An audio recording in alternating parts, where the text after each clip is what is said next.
when you challenge people's assumptions about the way the world works, you better get ready for a rough ride. Yeah.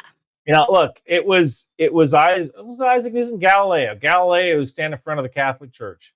The Catholic, he was there because he had the gall to say, "No, man, the Earth moves around the sun."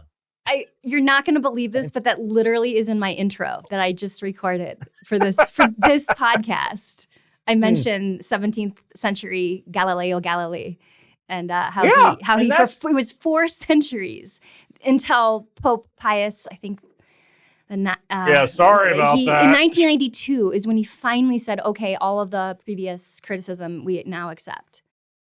Well, yeah, there is about the sun being the center. Yeah, crazy. So that one interesting thing when it comes to truth can be a moving target, especially if the way what you see as the truth works for certain situations. For example, Newtonian physics.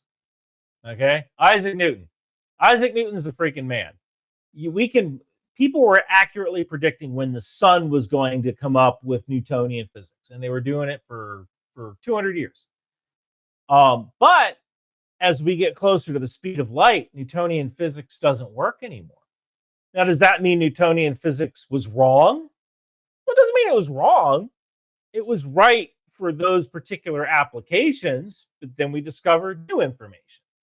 So if you're kind of clinging to old truth, hey, if you go outside in the rain, you'll catch a cold.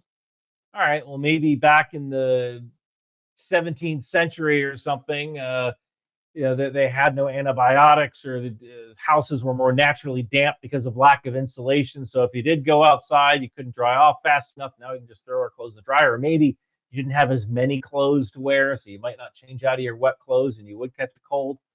I don't know.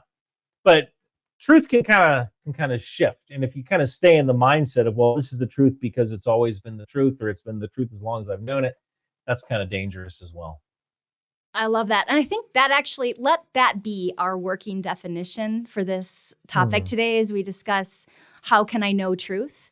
Because maybe it's an ongoing knowing, an ongoing relationship, like you and I getting to know each other. It starts here and then it gets bigger and larger, and it can change to